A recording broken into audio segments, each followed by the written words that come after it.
Today we are going to start coordinate geometry. Coordinate geometry में जो basic ideas हैं वो तो आप लोगों को पहले से ही पता होगा। कोऑर्डिनेट ज्योमेट्री क्या है? कोऑर्डिनेट ज्योमेट्री जो है वो आप कह सकते हो कि ये बेसिकली मिक्सचर है अलजेब्रा और ज्योमेट्री का। ज्योमेट्री की स्टडी थोड़ी सी डिफिकल्ट हो गई थी, तो उसको इजी करने के लिए अलजेब्रा का हेल्प लिया गया और अलजेब्रा और ज्योमेट्री को मिक्स करके एक नया कह सकते हैं ब्रांच ऑफ मैथमेटिक्स डेवलप किया गया, जिसको कोऑर्डिनेट ज्योमेट्री कहा जाता है। कोऑर्डिनेट का मतलब ही होता है हेल्प, तो आपको पता ही है कोऑर्डिनेट का मतलब हेल्प होता है। देयरफॉर ये एक्चुअली हेल्पिंग ज्योमेट्री है, ठीक है। और हेल्प किससे ली गई है? अलजेब्रा से हेल्प लिया गया है यहाँ पे। तो यही चीज हम इसमें स्टडी करेंगे, अलजेब्रा और ज्योमेट्री का मिक्सचर है। तो कुछ टर्म्स हैं जो आप लोग जानते हो ऑलरेडी, लेकिन उसको फिर से एक बार हम डिफाइन कर देते हैं। जैसे कि प्लेन, तो प्लेन क्या होता है? एक स्मूथ सरफेस, जैसे कि मैं यहाँ पर अभी अपने स्क्रीन पे आप दिख रहा होगा, स्क्रीन को आप समझ सकते हो कि ये एक प्लेन की तरह एक्ट कर रहा है। वैसे तो प्लेन जो है वो एक ऐसा सरफेस, स्मूथ सरफेस होता है जो ही चारों डायरेक्शन में, ऊपर नीचे दाएं बाएं चारों डायरेक्शन में इनफाइनाइटली एक्सटेंडेड होता है, ठीक है। स्मूथ सरफेस जिसपे आप फिगर्स बना सकते हो उसको हम क्या कहते हैं?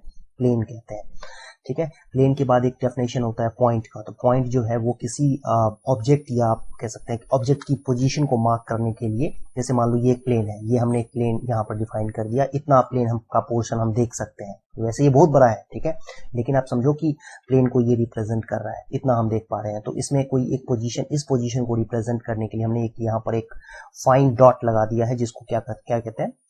पॉइंट कहा जाता है। इसमें लेंथ, ब्रेड्थ और थिकनेस कुछ भी नहीं होता है, डायमेंशनलेस होता है पॉइंट। इसके बाद पॉइंट के बाद जो है लाइन सेगमेंट, आप जानती हो यूक्लिड ज्योमेट्री में आप लोगों ने पढ़ा होगा कि लाइन सेगमेंट क्या होता है, लाइन क्या होता है, रे क्या होता है, ये सारी बातें जानते हो आप इसमें। इसके बाद कोऑर्डिनेट एक्सिस क्या होता है? तो एक्सिस जैसे कि प्लेन को, ये प्लेन हमारे पास, सपोज ये प्लेन है हमारे पास, इसमें हमने क्या किया? दो म्यूचुअली परपेंडिकुलर लाइंस ड्रॉ कर दिए हैं, है ना। म्यूचुअली परपेंडिकुलर का मतलब दोनों 90 डिग्री पे इंटरसेक्ट कर रहे हैं। तो ये दो म्यूचुअली परपेंडिकुलर लाइंस इस पूरे प्लेन को चार पार्ट में डिवाइड कर देगा। ये पहला क्वाड्रेंट, ये सेकंड क्वाड्रेंट, ये थर्ड क्वाड्रेंट और ये फोर्थ क्वाड्रेंट। और जहां पर दोनों इंटरसेक्ट करते हैं उसको ओरिजिन कहते हैं। और ये जो लाइंस हैं ये बेसिकली कह सकते हो आप इसको कि ये नंबर लाइन है। ये पहला नंबर लाइन है, रियल नंबर लाइन है, और इसको कहते हैं इमेजिनरी नंबर लाइन। और वैसे इसको एक्स एक्सिस और वाई एक्सिस भी कहा जाता है, ठीक है। तो इसमें नंबर्स को, नंबर लाइन है तो नंबर को हम मार्क कर सकते हैं 0 1 2 3 4 इस तरीके से नंबर्स को। इधर -1 -2 -3 और यहाँ पर 1 2, ऊपर भी नीचे -1 -2 इस तरीके से मार्क कर सकते हो। तो एक्स एक्सिस वाई एक्सिस क्या होता है ये आप लोगों ने सीखा हुआ है। अब इसके बाद जो ये पॉइंट है प्लेन में, प्लेन तो ये हो गया, और इस प्लेन को जिसमें एक्स एक्सिस वाई एक्सिस होता है, या फिर यूं कहें कि जिस प्लेन में हम पॉइंट की स्टडी करेंगे with the help of algebra, उसको कहा जाता है कार्टेशियन प्लेन। उसको क्या कहते हैं? Cartesian plane. ये नाम कहां से आया है? ये नाम आया है एक मैथमेटिशियन रेने डेकार्ट, ठीक है, रेने डेकार्ट। इन्हीं के क्रेडिट में जाता है कोऑर्डिनेट ज्योमेट्री का इन्वेंशन। कई लोग कहते हैं कि ये फिलोसोफर थे, ऐसे ही लेटे लेटे सोचा करते थे, तो सोचते सोचते इन्होंने लेटे लेटे सोचा कि क्यों ना हम ज्योमेट्री को अलजेब्रा से मिक्स करके एक नया ब्रांच ऑफ मैथमेटिक्स बना दें। और उन्होंने फिर ये चीज डेवलप की थी। एक सिंपल सी आइडिया से, एक बहुत ही सिंपल आइडिया से एक पूरा का पूरा मैथमेटिक्स का एक ब्रांच डेवलप हो गया था। तो पॉइंट जो है वो अब हम लोग ज्योमेट्री, ये पॉइंट जो है एक ज्योमेट्रिकल एंटिटी है, ये ज्योमेट्री में पढ़ी जाती है, सीखी जाती है, समझी जाती है पॉइंट। लेकिन अब जो है हम सीखेंगे point with the help of algebra. और वो कैसे होगा तो वो हम समझते हैं, वो होता है ऑर्डर्ड पेयर के हेल्प से। अब ये ऑर्डर्ड पेयर क्या है? ऑर्डर्ड पेयर, ये ऑर्डर्ड पेयर जो वर्ड है ये हायर मैथमेटिक्स में अलजेब्रा में यूज होता है ये वर्ड, ठीक है। ऑर्डर्ड पेयर का मतलब ये है कि आपने ब्रैकेट के अंदर दो वैल्यूज, दो रियल नंबर्स को इस तरीके से पेयर बना के ऑर्डर में मतलब कि पहला x जो है वो पहले आएगा, फिर y बाद में आएगा, इस तरीके से आपने क्या किया? ऑर्डर में एक पेयर लिख दिया है। ऑर्डर्ड पेयर इसी को कहा जाता है। ऑर्डर में मतलब तरीके से, और एक पेयर ऑफ नंबर्स लिख दिए हैं। तो ये पॉइंट जो है अब आगे से, जैसा कि ज्योमेट्री में डेफिनेशन होता है डायमेंशनलेस होता है, no length, no breadth, no thickness, अब हम इसको समझेंगे कैसे? With the help of ordered pair, ठीक है। और वो क्या होता है अब हम समझते हैं। हालांकि आप लोगों ने ये किया होगा, लेकिन स्टिल फिर एक बार रिवाइज करते हैं। सो एक बार कोऑर्डिनेट्स का डेफिनेशन देखते हैं, कोऑर्डिनेट है क्या, होता क्या है।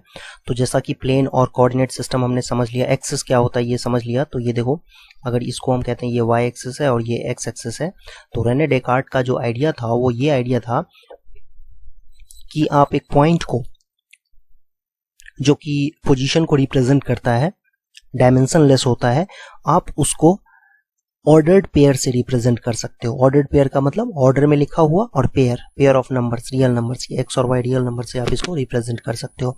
तो नेचुरल क्वेश्चन ये अराइज होता है कि भाई ये एक्स और वाई क्या रिप्रेजेंट कर रहे हैं, क्या है ये, ठीक है। तो ये डेकार्ट ने बताया कि इसमें जो आप ये पॉइंट से इस एक्स एक्सिस का जो ये डिस्टेंस है, इसको आप कहोगे ये y है। ये जो y होगा, या इनफैक्ट ये एब्सोल्यूट वैल्यू ऑफ y जो होगा, वो उस पॉइंट का जिसका ऑर्डर्ड पेयर x, y है, या जिसके कोऑर्डिनेट्स x, y है, वो रिप्रेजेंट कर रहा है वो पॉइंट, उसका y कोऑर्डिनेट x एक्सिस से डिस्टेंस को। और ऐसे ही जो पहली वैल्यू है x, वो y एक्सिस से डिस्टेंस को रिप्रेजेंट कर रहा है, या एब्सोल्यूट वैल्यू ऑफ x जो भी होगा वो y एक्सिस से डिस्टेंस को रिप्रेजेंट कर रहा है। तो ये डेफिनेशन था कोऑर्डिनेट का। अब आप जानते हो कि फर्स्ट क्वाड्रेंट में x और y दोनों की वैल्यू पॉजिटिव होती है, सेकंड क्वाड्रेंट में x और y की वैल्यू जो है, इसमें x नेगेटिव होता है, y की वैल्यू पॉजिटिव लेते हैं, थर्ड क्वाड्रेंट में दोनों ही नेगेटिव होते हैं, और फोर्थ क्वाड्रेंट में x कोऑर्डिनेट पॉजिटिव होता है और y कोऑर्डिनेट नेगेटिव होता है। मतलब ऑर्डर्ड पेयर में जो पहला होगा, जिसको एब्सिसा भी कहा जाता है, इसको एब्सिसा भी कहते हैं, आपको पता है ये, सॉरी एब्सिसा। और ये दूसरा जो y वाली जो वैल्यू होती है ना, इसको कहते हैं ऑर्डिनेट। तो एब्सिसा और ऑर्डिनेट जो होते हैं वो पॉजिटिव नेगेटिव होते हैं, इस तरीके से ऑर्डर पेयर में लिखा जाता है। इसको ओरिजिन कहते हैं, इसके ओरिजिन, और ओरिजिन से तो ऑब्वियसली एक्स एक्सिस और वाई एक्सिस दोनों का डिस्टेंस जो है वो 0 ही है, इसलिए इसका कोऑर्डिनेट्स जो है वो 0 0 होता है। इसके ऊपर कोई पॉइंट अगर लोगे आप तो x, 0 हो जाएगा, ठीक है। एक्स एक्सिस के ऊपर कोई भी पॉइंट लेंगे तो वो x, 0 के फॉर्म का होगा, where x is any real number. And इसके ऊपर कोई पॉइंट अगर हमें लेना है तो उसको हम कैसे लिखते हैं, 0, y के फॉर्म में लिखते हैं, where y is any real number. So I hope ये आपको समझ में आया होगा। So next topic is distance formula. मतलब दो पॉइंट्स आपको दिए हुए होंगे, एक पॉइंट P है जिसके कोऑर्डिनेट्स x1 y1 है, और दूसरा पॉइंट Q है जिसके कोऑर्डिनेट्स x2 y2 है, और हमें इन दोनों पॉइंट के बीच का डिस्टेंस जो कि PQ है वो फाइंड करना है। तो कैसे निकलेगा, इसके लिए हम रेने डेकार्ट का जो डिस्टेंस डेफिनेशन था कोऑर्डिनेट्स का वो यूज करेंगे। जैसे ये P पॉइंट है, उसके कोऑर्डिनेट्स x1 y1 है, तो ये x1 क्या है और y1 क्या है ये हमें समझना होगा। तो ये y1 जो है वो PR लेंथ है, ठीक है, और OR जो होगा वो x1 होगा। सिमिलरली OS जो होगा वो x2 होगा, और ये लेंथ जो है ये y2 होगा। सो अब ये PT की अगर हम बात करें तो PT कितना होगा, PT होगा x2 माइनस x1, और QT की बात करें तो QT कितना हो जाएगा, y2 माइनस y1। और फिर ये y2 माइनस y1 ऑब्वियसली एक रियल नंबर होगा। y2 माइनस y1 क्या है, रियल नंबर है। क्यों, क्योंकि y2 और x2 ये दोनों रियल नंबर्स होते हैं, x1 y1 भी एक रियल नंबर है। सो ये जो लेंथ है QT की लेंथ है y2 माइनस y1, और PT की लेंथ है x2 माइनस x1। और आपको ये एक रियल नंबर है, माइंड यू, क्या है ना, ये जो वैल्यू होगी एक रियल नंबर की वैल्यू, ये रियल नंबर होगा एक। और PQ की लेंथ निकालनी है तो कैसे, पाइथागोरस थ्योरम से निकाल देंगे, इसका स्क्वायर प्लस इसका स्क्वायर, दोनों का रूट लगा देंगे, यही निकाला हुआ है, देख सकते हो आप, यही डिस्टेंस फार्मूला होता है। तो ये बहुत ही आसान है। जैसे मान लो कि आपको कहा जाए कोई कि 3,2 है एक पॉइंट, और दूसरा पॉइंट है 7,8, इसके बीच का डिस्टेंस निकालो। तो पहले क्या, ये फार्मूला क्या कहता है कि पहले x1 और x2 का डिफरेंस निकाल लो। मतलब x वाले टर्म जो होते हैं, जो एब्सिसा है, उनका डिफरेंस निकाल के स्क्वायर कर दो। तो आप 3 माइनस 7 भी ले सकते हो, 7 माइनस 3 भी ले सकते हो, कोई फर्क नहीं पड़ेगा उससे। तो हमने मान लो ये A और B पॉइंट्स ले लिए हैं, तो AB की जो लेंथ होगी बच्चों वो हम इस तरीके से निकाल सकते हैं, 3 माइनस 7 का, या 7 माइनस 3 आप स्क्वायर भी ले सकते हो, कोई फर्क नहीं। स्क्वायर करेंगे तो पॉजिटिव ही हो जाएगा, 2 माइनस 8 का स्क्वायर। और बेसिकली इसके बाद सिंप्लीफाई करेंगे, 3 माइनस 7 होता है 4, 4 का स्क्वायर 16 आ जाएगा, और ये हो जाएगा 6, 6 का स्क्वायर 36 हो जाएगा। सो बेसिकली आंसर जो आएगा वो √52 होगा, जिसको 2√13 भी आप लिख सकते हो। तो इस तरीके से इस क्वेश्चन को, डिस्टेंस बिटवीन 2 पॉइंट्स, हम इजीली फाइंड कर सकते हैं यूजिंग डिस्टेंस फार्मूला। तो एक ये रिमार्क देख लेते हैं, इसमें लिखा हुआ है कि distance of a point P x, y from origin origin का मतलब 0,0 से डिस्टेंस क्या होगा, दैट इज इस तरीके का कुछ हो, जैसे ये ओरिजिन है और ये आपका कोई पॉइंट है, कोई भी पॉइंट हो, किसी क्वाड्रेंट में हो सकता है ये, तो ये जो डिस्टेंस होगा, ये डिस्टेंस √x² + y², ऑब्वियसली क्योंकि यहाँ पर तो ये जो दूसरा जो पॉइंट है उसके कोऑर्डिनेट्स तो 0 0 0 है ना, तो x - 0 का स्क्वायर x² होगा, y - 0 का स्क्वायर y² हो जाएगा, रूट लगा देंगे। इसी तरीके से कह रहा है कि ये x2 - x1 की जगह x1 - x2 भी लिख सकते हैं, तो वो तो बताइए मैंने आपको क्यों लिख सकते हैं ऐसा, क्योंकि x1 - x2 निकालो चाहे x2 - x1 निकालो, दोनों ही केसेस में स्क्वायर करने के बाद वैल्यू पॉजिटिव ही रहेगी, तो कोई फर्क नहीं पड़ेगा उससे। अब इसके बाद एक एग्जांपल दिया हुआ है, ये देखते हैं कि do the points 3,2 - 2,3 and 2,3 form a triangle, if so name the type of triangle so form. तो मान लेते हैं इस पॉइंट का कोड जो है, ये कोऑर्डिनेट्स जो है, ये ए को रिप्रेजेंट कर रहा है, ये बी को और ये सी को, तो ए बी डिस्टेंस निकालना होगा, ऐसे ही बी सी और सी ए। इस देख सकते हैं कि डिस्टेंस जो निकलेगा ए बी बी सी और सी ए, वो ये आएगा √50 √52 एंड √2, और ये डिस्टेंसेस जो है वो ट्राइंगल के जो सम होते हैं कि sum of 2 sides is greater than third side, उस इनइक्वालिटी को ये फॉलो करेगा। इसके लिए अप्रॉक्सीमेट वैल्यू आपको लेनी पड़ेगी इन दोनों सब की, ठीक है। √13 का वैल्यू आपको अप्रॉक्सीमेट निकालना पड़ेगा कितना होता है, √2 की अप्रॉक्सीमेट वैल्यू लेनी पड़ेगी, तभी आप चेक कर सकते हो। नहीं तो एक आसान तरीका और ये भी है कि आप इसमें ये देख लो कि रफली आप चाहे ग्राफ पेपर के ऊपर आप प्लॉट कर दो, इन सारे पॉइंट्स को प्लॉट कर दो, 1 2 3, ऐसे ही 1 2 3, मतलब -3 होगा, ये -2 होगा, -1 होगा, ये 1 होगा, 2 3, ऐसे ही यहाँ पर भी 1 2 एंड 3, और यहाँ पर भी सॉरी -1 -2 एंड -3, और इन सब सारे पॉइंट्स को प्लॉट करेंगे। 3,2 कहाँ पर आएगा, 3,2 यहाँ पर आएगा, -2, -3 कहाँ पर आएगा, थर्ड क्वाड्रेंट में यहाँ पर कहीं पर आएगा, और 2,3 कहाँ पर आएगा बच्चों, 2,3 आएगा यहाँ पर। तो क्लियरली ये तीनों पॉइंट्स कोलिनियर तो है नहीं, ठीक है, कोलिनियर तो है नहीं, एक ट्राइंगल तो डेफिनेटली बनेगा ही बनेगा। इस तरीके से आप देख सकते हो, तो ये भी आप इसको समझ सकते हो कि तीनों पॉइंट्स कोलिनियर नहीं है, एक लाइन के ऊपर नहीं आ रहे हैं, दैट मीन्स ट्राइंगल तो बनेगा ही। नहीं तो सबसे पहला रीजन जो था वो ये था कि दो साइड का सम तीसरे से ज्यादा होता है, उसके लिए आपको अप्रॉक्सीमेट वैल्यू लेनी पड़ेगी √2 की एंड √13 की, उसके हेल्प से आप कर सकते हो। नेक्स्ट पार्ट है, नेक्स्ट एक एग्जांपल देखते हैं इसमें डिस्टेंस फार्मूला से रिलेटेड, कि इसमें कहा जा रहा है find the relation between x and y such that point x, y is equidistant from this one. Equidistant का मतलब होता है इक्वल डिस्टेंस पे है, ठीक है, इक्वल डिस्टेंस पे है कौन कौन से, ये पॉइंट x, y इससे और इससे, ठीक है। तो इसका मतलब ये हुआ कि अगर मैं इसको P कहता हूं, इसको A और इसको B कहता हूं, तो PA is equal to PB दिया हुआ है आपको, तो PA PB है तो PA² PB² के भी इक्वल होगा। ऐसा इसलिए किया है क्योंकि रूट नहीं लगाना पड़ेगा, PA जो डिस्टेंस होता है उसमें रूट लगा हुआ होता है, मैंने स्क्वायर कर दिया तो रूट हट जाएगा, तो PA² क्या होगा बच्चों, x - 7 का स्क्वायर प्लस y - 1 का स्क्वायर इक्वल टू PB² क्या होगा, x - 3 का स्क्वायर प्लस y - 5 का स्क्वायर, ठीक है।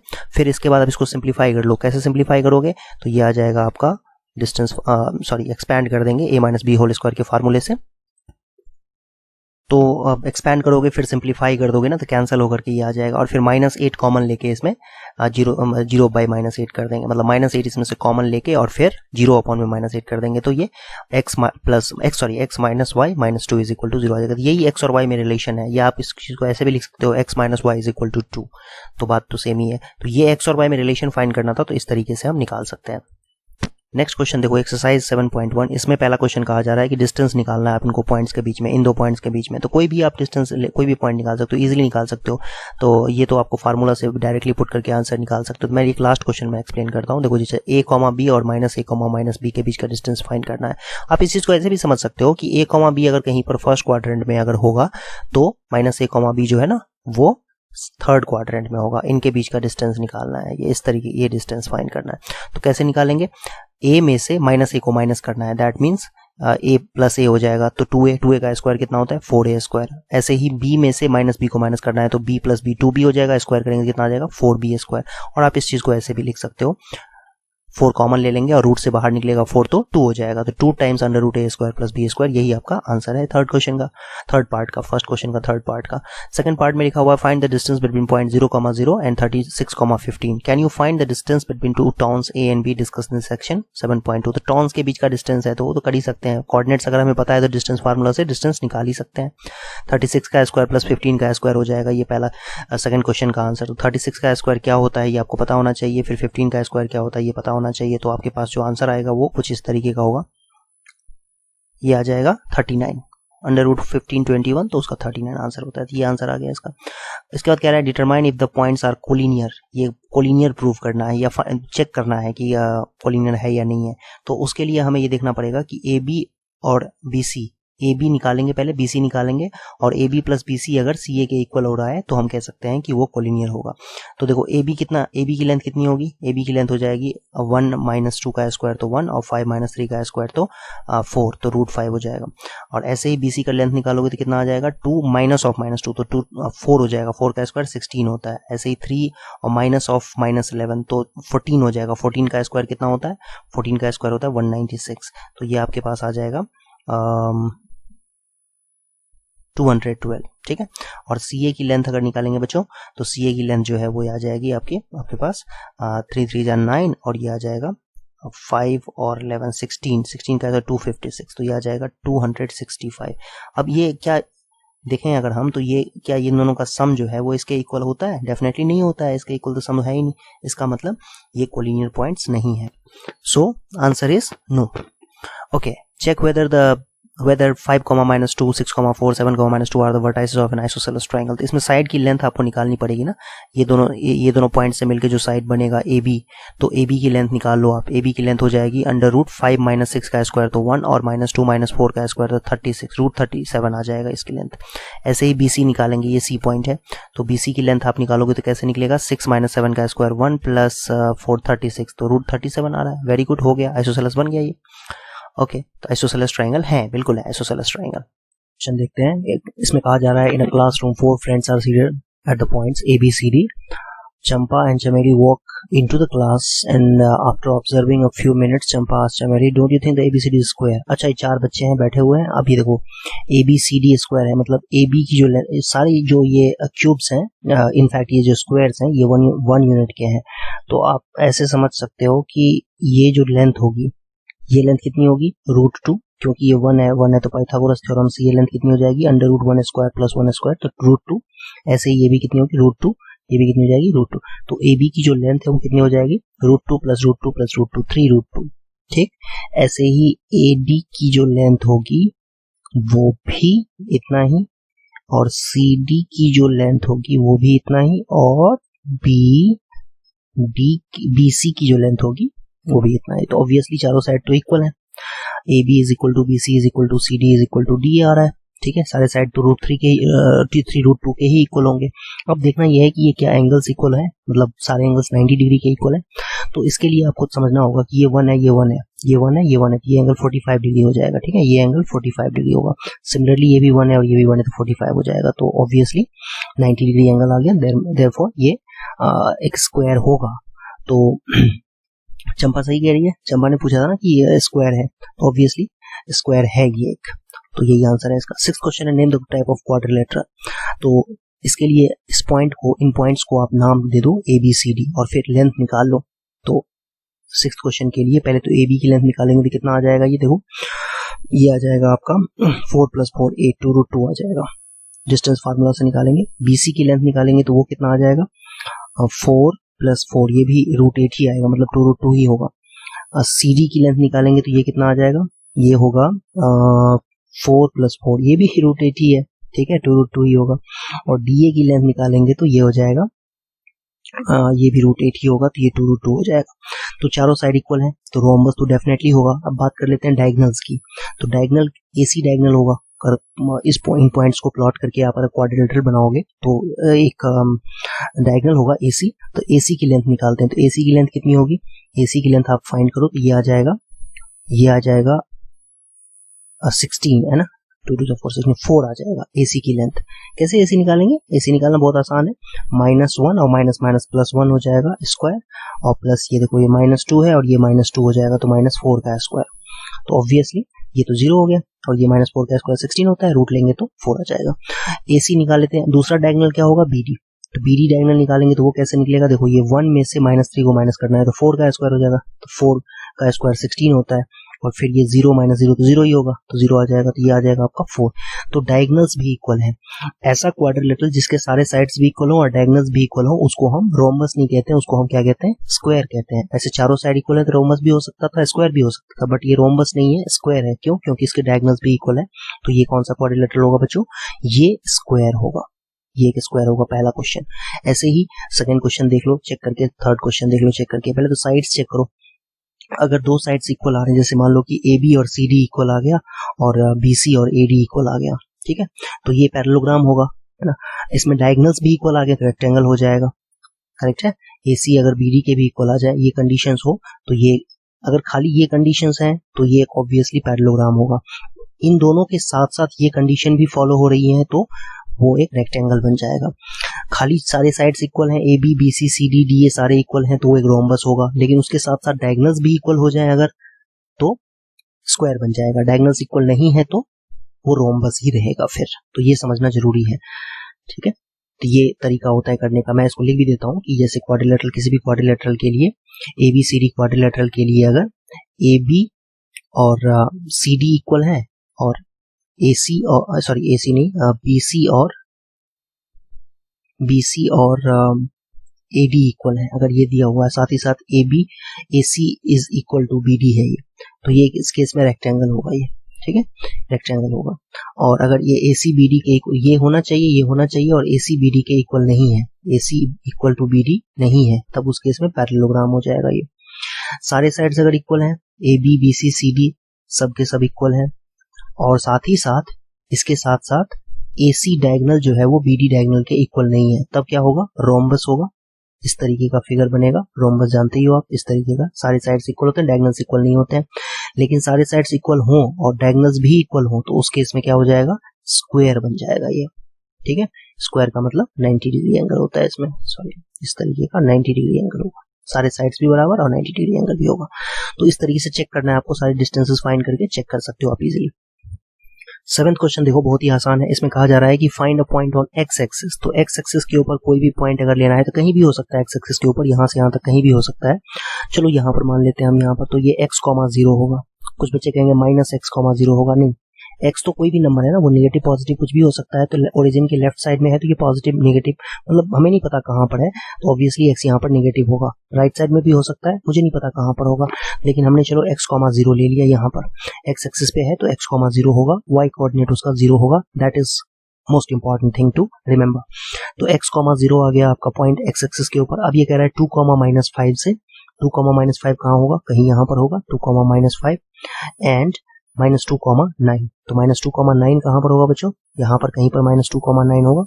इन दोनों पॉइंट से बराबर डिस्टेंस पे है। दैट मीन्स ये जो डिस्टेंस है और ये जो डिस्टेंस है, सॉरी, ये आप देख सकते हो AP और AB इक्वल है, ये क्वेश्चन में आपसे गिवन है। तो AP और PB इक्वल है, तो AP square is equal to PB square भी होगा। अब AP स्क्वायर कैसे निकालोगे, x माइनस ऑफ -2, तो x + 2 का होल स्क्वायर हो जाएगा, प्लस 0 - 9 का स्क्वायर तो 9 स्क्वायर हो जाएगा, और इधर की तरफ x - 2 का स्क्वायर हो जाएगा, और फिर 0 माइनस ऑफ -5 तो 0 + 5 का स्क्वायर आ जाएगा। ये आ जाएगा आपका x square + 4 + 4x plus 81 is equal to x square + 4 - 4x + 25। तो देखो ये x स्क्वायर 6 स्क्वायर कैंसिल हो जाएगा, ये 4x इधर आएगा तो 8x हो जाएगा, और फिर इक्वल टू ये 85 है, इधर जाके -85 होगा और -29, सॉरी +29 होगा। तो 8x की वैल्यू आ जाएगी बच्चों, ये होगा 6, और ये आ जाएगा 56 -56, x की वैल्यू हो जाएगी -7। सो जो पॉइंट है वो -7,0 ऑब्वियसली ओरिजिन के लेफ्ट साइड में होगा, यहाँ पर कहीं पर। वो तो कोइंसिडेंटली मैंने इधर ले रखा था, वैसे कोई जरूरी नहीं है। तो -7,0 वो पॉइंट है जिस पॉइंट से इस पॉइंट का -2,3 एंड 2,5 का डिस्टेंस सेम होगा, तो यही वो पॉइंट है। आई होप समझ में आया होगा। Next topic is section formula. तो सेक्शन फार्मूला, इसमें हम क्या करते हैं कि सपोज एक ये कार्टेशियन प्लेन है, x axis y axis. Cartesian plane का मतलब ये होता है जिसमें कि आप पॉइंट को ऑर्डर्ड पेयर से रिप्रेजेंट करते हो, x, y से रिप्रेजेंट करते हो, उसको कार्टेशियन प्लेन कहते हैं। ओके, तो सेक्शन फार्मूला ये है कि इसमें आपको कोई भी सपोज 2 पॉइंट्स दिए हुए हैं, 2 पॉइंट्स मान लो, ये एक पॉइंट है, एक दूसरा पॉइंट है, और इसके बीच में ये एक लाइन सेगमेंट ज्वाइन करेंगे तो एक लाइन सेगमेंट बनेगा ए और B. A B line segment है, ए बी लाइन सेगमेंट के बीच में कहीं पर भी एक पॉइंट है, सपोज यहां पर पॉइंट है सी पॉइंट, और ये सी पॉइंट एक स्पेशल पोजीशन पे है। स्पेशल पोजीशन क्या है इसकी कि मान लो ये 2:3 के रेशियो में इसको डिवाइड कर रहा है। दैट मीन्स कि अगर 2 सेंटीमीटर है तो सी बी 3 सेंटीमीटर है, ए सी अगर 2 सेंटीमीटर है तो सी बी 3 सेंटीमीटर है। और इस ए पॉइंट का कोऑर्डिनेट गिवन है हमें, से x1 y1, x1 y1, x1 और y1 रियल नंबर्स हैं। ऐसे ही इसके कोऑर्डिनेट्स भी दिए हुए हैं x2 y2 ये, और हमें इसके कोऑर्डिनेट्स फाइंड करने हैं। मतलब रेशियो अगर गिवन है, ये रेशियो कुछ भी हो सकता है, नॉट नेसेसरी 2:3, ये कुछ भी हो सकता है, m:n कर सकते हैं इसको। तो इस सी पॉइंट का कोऑर्डिनेट क्या होगा, तो ये बहुत ही इजी है इसको समझना, और इसको मैं एक पर्टिकुलर एग्जांपल से आपको समझाता हूं। तो एक ये मैंने सिचुएशन यहां पर दिया हुआ है, आप देख सकते हो कि ये 2 गिवन पॉइंट्स हैं ए बी, ए के कोऑर्डिनेट्स हैं 2,3 और बी के कोऑर्डिनेट्स हैं 8,6, और ये सी पॉइंट है जिसके कोऑर्डिनेट्स हमें फाइंड करने हैं। और इसमें एक इंफॉर्मेशन और ये है कि ये सी पॉइंट ए बी को 1:2 के रेशियो में डिवाइड कर रहा है। तो इसके लिए तरीका क्या होगा कि एक पॉइंट यहां पर हम ये लाइन पैरेलल ड्रॉ कर देते हैं एक्स एक्सिस के ए डी और सी ई, है ना, ये 2 पॉइंट्स हमने पैरेलल ड्रॉ कर दिया। अब इसके बाद सिमिलैरिटी का कॉन्सेप्ट लगा के, जैसे देखो ये एंगल जो होगा वो इसके इक्वल होगा क्योंकि करस्पॉन्डिंग एंगल है, लाइंस तो पैरेलल हैं, सीई और एडी तो पैरेलल लाइंस हैं, तो ये दोनों एंगल्स इक्वल हो जाएंगे। और साथ ही साथ ये 90 डिग्री है, यहाँ पर ये भी 90 डिग्री एंगल है, तो दोनों ट्राइंगल्स हो जाएंगे कॉन्ग्रुएंट। फिर कॉन्ग्रुएंट ट्राइंगल्स होंगे तो सिमिलर ट्राइंगल्स होंगे। सिमिलर ट्राइंगल होंगे तो हम कह सकते हैं कि साइड सेम प्रोपोर्शन में होंगे। तो एक काम करते हैं कि ये जो 1/2 है हाइपोटेनस का जो रेशियो होगा इन दोनों ट्राइंगल्स में, हम यहाँ से कह सकते हैं कि ए DC is similar to triangle CEB, और फिर साइड का जो रेशियो होना चाहिए, साइड का रेशियो मतलब AC by CB, ये इक्वल होना चाहिए किसके, DC by EB के। बट AC by CB तो दे रखा है क्वेश्चन में 1/2, और ये DC by EB। अब ये DC by EB जो है बच्चों, अब देखो ये DC by EB तुम कैसे निकालोगे, DC by AB तो हमें पता है नहीं, यहाँ पर DC कितना है वो हमें नहीं मालूम है, तो DC कैसे निकलेगा, तो ये समझना है। यहाँ पर ये लेंथ कितनी है, ये लेंथ है 3, ठीक, और ये लेंथ यहाँ से कितनी है बच्चों, ये है y, क्योंकि आपने इसको x, y अज्यूम कर लिया है।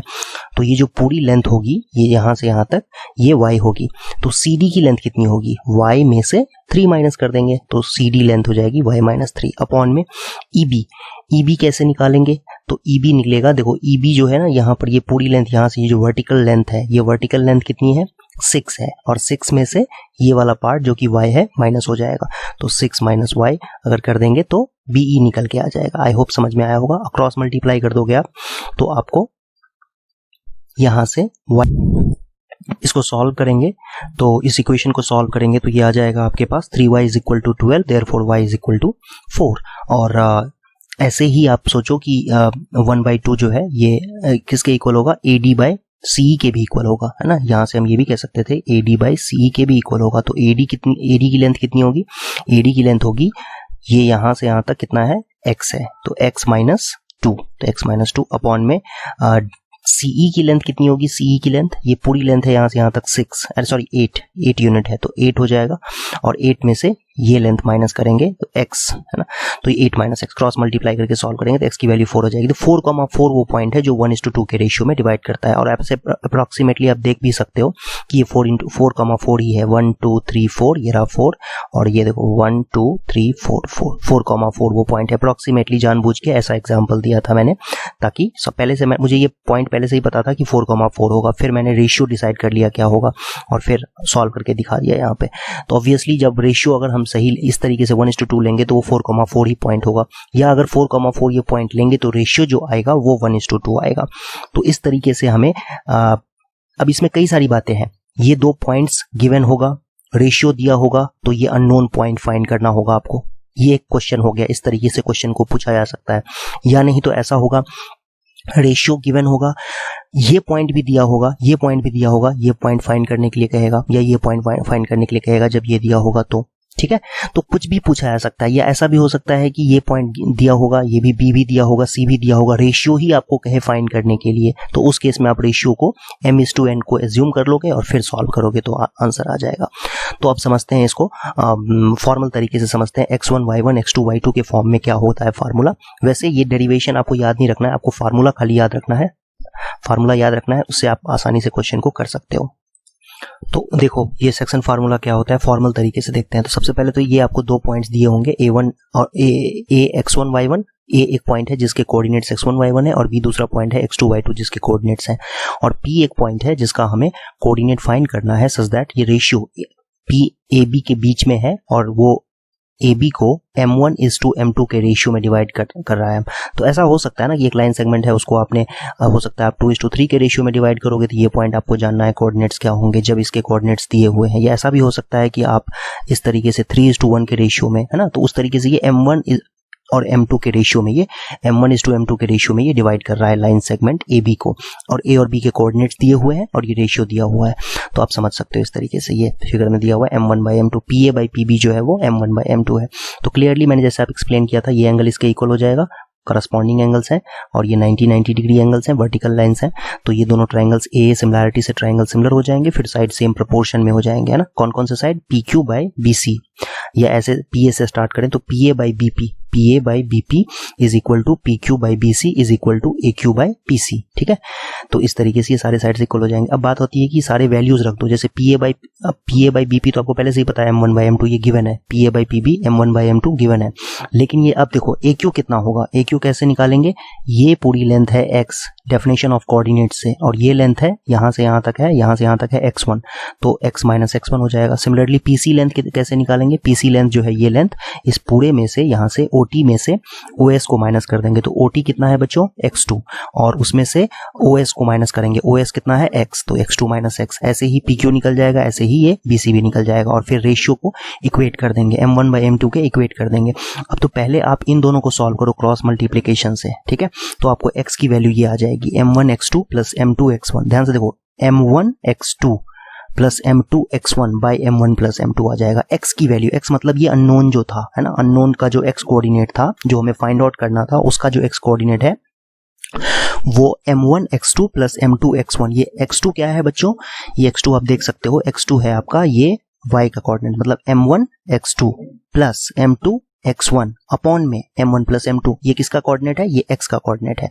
ऐसे ही m1y2 प्लस m2y1 और अपॉन में m1 प्लस m2, ये किसकी वैल्यू है, ये y की वैल्यू है। तो ये x और y ही तो निकालना था हमें, x और y की वैल्यू ही तो फाइंड करना था। तो x और y की जो वैल्यू फाइंड करेंगे बच्चों, तो ये इस तरीके से आपके पास ये रिजल्ट आ जाएगा।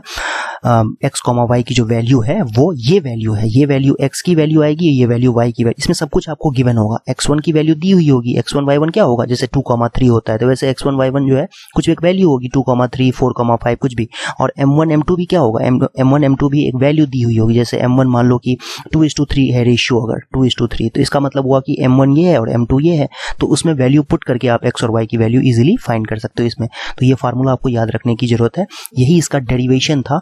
डेरिवेशन इंपॉर्टेंट तो है बट आपको याद रखने की जरूरत नहीं है, आप इसको समझ लो अच्छे तरीके से तो वो इंपॉर्टेंट है। तो इसको हम सेक्शन फार्मूला कहते हैं। सेक्शन का मतलब क्या हुआ कि एक लाइन सेगमेंट को एक कोई पॉइंट जो है उसको वो सेक्शन दो पार्ट में डिवाइड कर रहा है, m/n के रेशियो में अगर डिवाइड कर रहा है, और ये पॉइंट x1, y1 है और ये x2, y2 है, तो जो ये पॉइंट होगा जो इसको m/n के रेशियो में डिवाइड कर रहा है, इसका जो कोऑर्डिनेट होगा बच्चों ये होगा mx2 प्लस nx1 अपॉन में m प्लस n, ऐसे ही my2 प्लस ny1 अपॉन में m प्लस n, ये कोऑर्डिनेट होता है, यही सेक्शन फार्मूला है। ये पॉइंट कोऑर्डिनेट को हमेशा ब्रैकेट में इस तरीके से ऑर्डर्ड पेयर के फॉर्म में लिखते हैं, इसको क्या बोलते हैं, ऑर्डर्ड पेयर बना करके, जैसा हमने स्टार्टिंग में सीखा था। तो इसके बाद जब हम सेक्शन फार्मूला हमने समझ लिया है तो उसमें हमने क्या सीखा कि रेशियो जो दिया होता था वो m/n होता था, ठीक है, रेशियो m/n होता था। तो क्यों ना इस m/n को हम कोई एक k ले लें, k वैल्यू ले लेते हैं, फ्रैक्शन है ये m/n, ऑब्वियसली m और n इंटीजर्स हैं, तो m/n एक वैल्यू फ्रैक्शन होगा, तो क्यों ना उसको k/1 ले लें। तो उससे क्या होगा, कैलकुलेशन करना आपके लिए आसान हो जाएगा। मतलब ये कि अगर आप इसको सपोज m/n की जगह पे k/1 ले लेते हो, और ये x1 y1 ही है और ये x2 y2 ही है अगर, तो अब क्या होगा कि ये m की जगह पे मैं ऑब्वियसली k लिख दूंगा, है ना, और n की जगह पे 1 ले लूंगा। तो फार्मूला क्या होता था, mx2 k into x2 kx2 plus nx1, तो 1 इंटू x1, तो ये आ जाएगा x1 ही अपॉन में k प्लस 1। ऐसे ही ky2 प्लस y1 अपॉन में k प्लस 1। इसका एडवांटेज क्या है बच्चों कि आपको ना ये m n दो जो लेटर्स हैं वो नहीं लिखना होता है, आपको एक ही लेटर लिखना होता है, k लिखना होता है। और कभी कभी ना कैलकुलेशन में ये बहुत हेल्पफुल होता है। हालांकि देखने से लगता है चलो क्या ही है, एक 1 ही तो खाली चेंज किया है यहाँ पर, m is to n को m को k कर दिया, n को 1 कर दिया, उससे क्या फर्क पड़ेगा। But it is really helpful. आप जब क्वेश्चन करोगे तो आपको पता चलेगा कि कई बार ये एफर्ट आपका बचाता है, एफर्ट कम लगता है इसमें। तो इसीलिए ये इंपॉर्टेंट है और इसलिए आपको ये यूज करना चाहिए। m is to n की जगह पे जब रेशियो की बात हो, जब रेशियो आपको पता नहीं है, रेशियो फाइंड आउट करना है, तो आप उसको क्या करो, k is to 1 ले लो।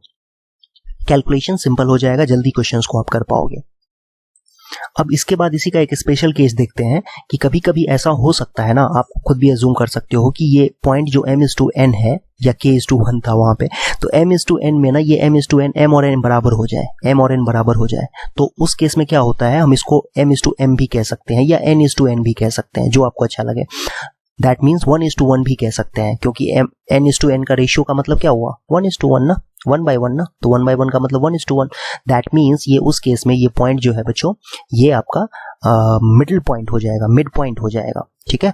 और उस केस में आप m को n से रिप्लेस कर सकते हो। तो फार्मूला जो mx2 प्लस nx1 अपॉन में m प्लस n था, comma my2 plus ny1 upon में m प्लस n था, इसमें आप m और n को बराबर कर दोगे। दैट मीन्स उस केस में ये पॉइंट जो है वो मिडिल पॉइंट हो जाएगा, जो इसको जो पॉइंट इसको m is to n के रेशियो में, that is m is to m के रेशियो में, दैट इज 1 is to 1 के रेशियो में डिवाइड कर रहा है, वो आपका m और n बराबर हो जाएगा। तो क्या होगा, देखो m को कॉमन लिया जा सकता है, फिर m और n अगर इक्वल हो जाएंगे तो m को कॉमन ले लेंगे, या simply m is to n जो है ना, m और n दोनों 1 is to 1 हो जाएगा। तो इसमें वैल्यू रख देंगे, 1 रख देंगे, तो ये वैल्यू आ जाएगी x1 plus x2 by 2 comma y1 plus y2 by 2, है ना। ये जो वैल्यू है, क्योंकि m की जगह पे n की जगह पे 1 पुट कर देंगे ना, तो ये आपके पास पॉइंट आ जाएगा। सो इसका मतलब ये हुआ कि अगर आपको ये कोई पॉइंट 2,3 दिया हुआ है और ये पॉइंट है जिसके कोऑर्डिनेट्स हैं 5,7 और इसका मिडिल पॉइंट का कोऑर्डिनेट निकालना है, मिड पॉइंट का, मतलब ये 1 is to 1 के रेशियो में डिवाइड कर रहा है ये पॉइंट।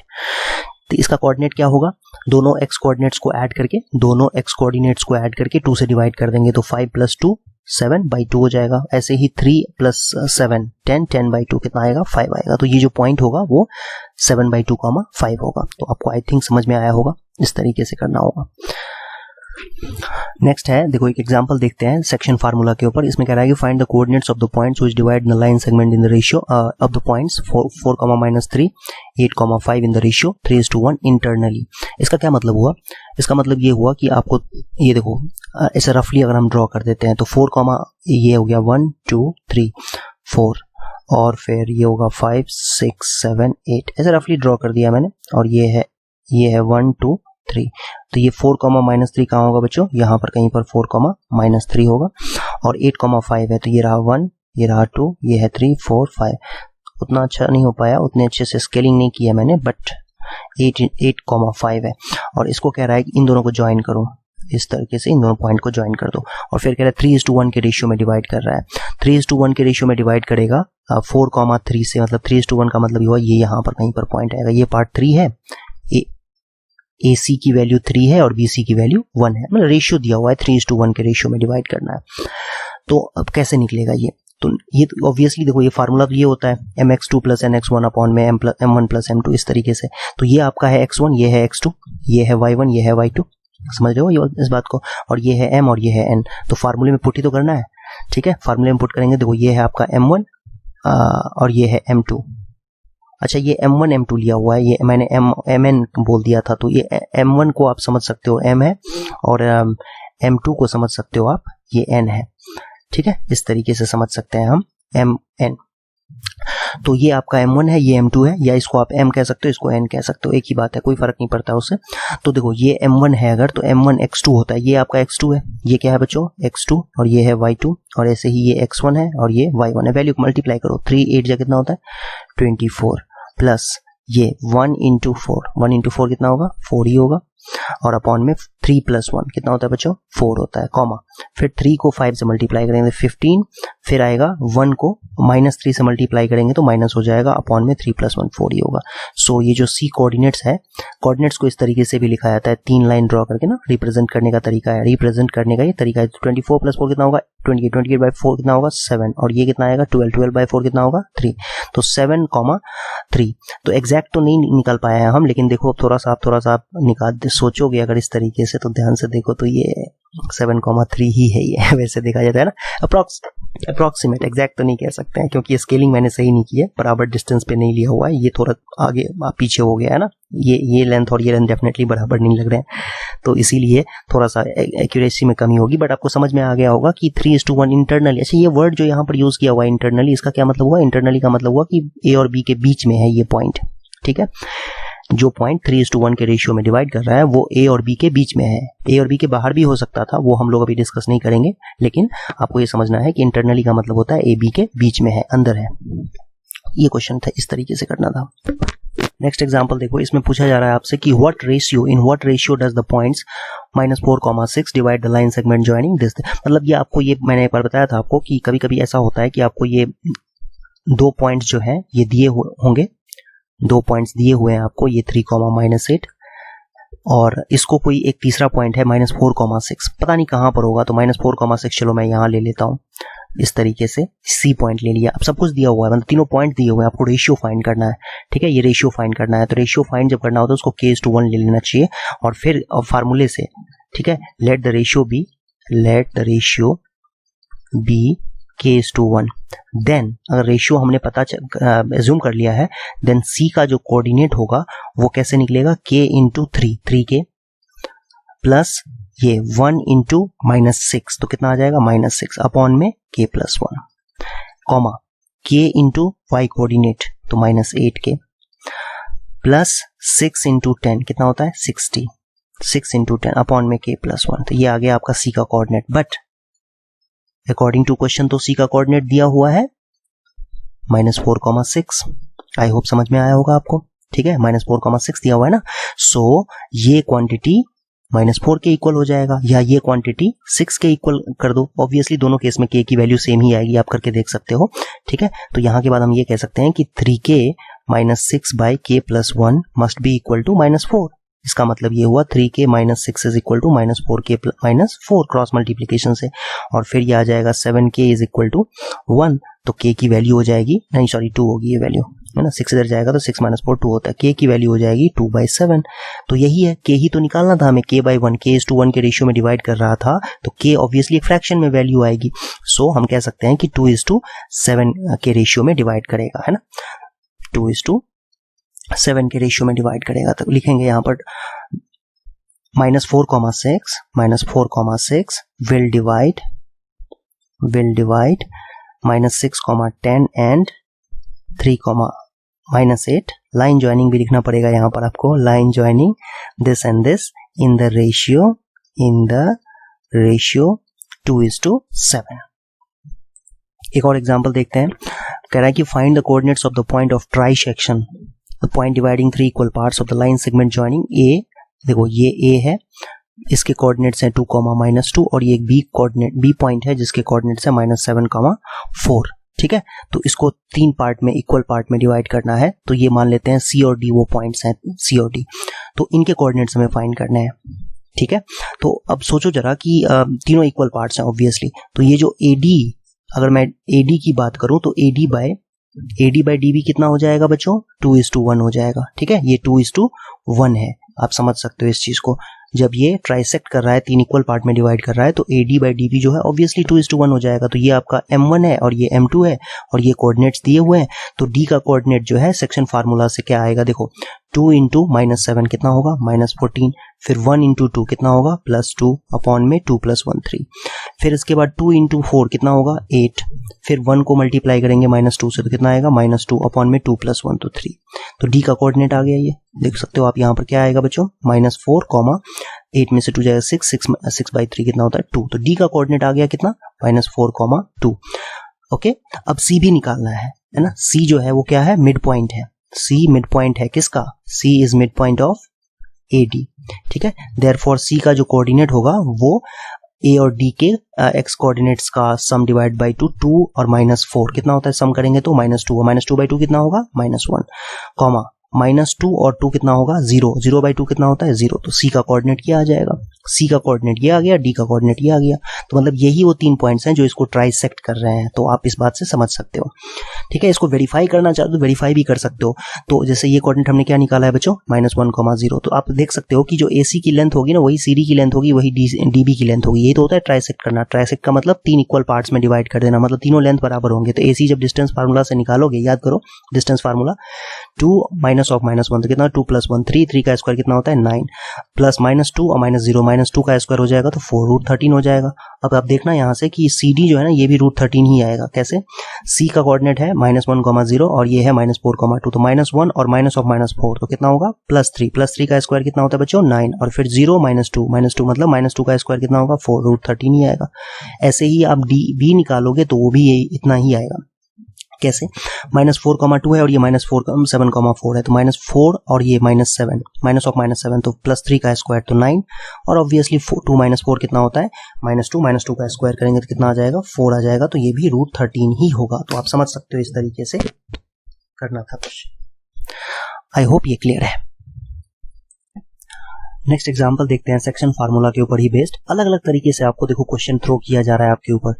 इसमें कह रहा है आपसे कि एक पॉइंट y एक्सिस पे फाइंड करो जो कि इन दो पॉइंट कर रहा है, y एक्सिस के ऊपर वो पॉइंट होना चाहिए, और ऑब्वियसली रेशियो फाइंड करना है और पॉइंट ऑफ इंटरसेक्शन भी फाइंड करना है। तो ये अब इसमें खाली दो पॉइंट्स दिए हुए हैं, रेशियो नहीं दिया हुआ है, ठीक है, और ना ही वो जो पॉइंट जो उस लाइन को डिवाइड कर रहा है, लाइन सेगमेंट को, वो दिया हुआ है। तो आपको यहाँ पर ये थोड़ा सा समझने की जरूरत है। तो आप देखो कैसा होगा इसका फिगर, किस तरीके से समझेंगे इसको, हम कैसे समझेंगे, फिगर बनाते हैं इसके लिए। ये रहा फिगर जो इस सिचुएशन को रिप्रेजेंट कर रहा है।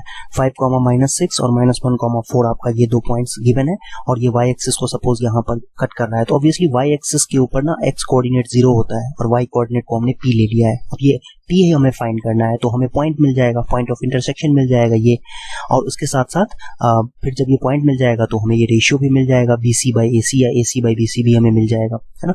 इस तरीके से इजीली कर सकते हैं। AC/BC हमें फाइंड करना है वैसे, तो वो भी मिल जाएगा।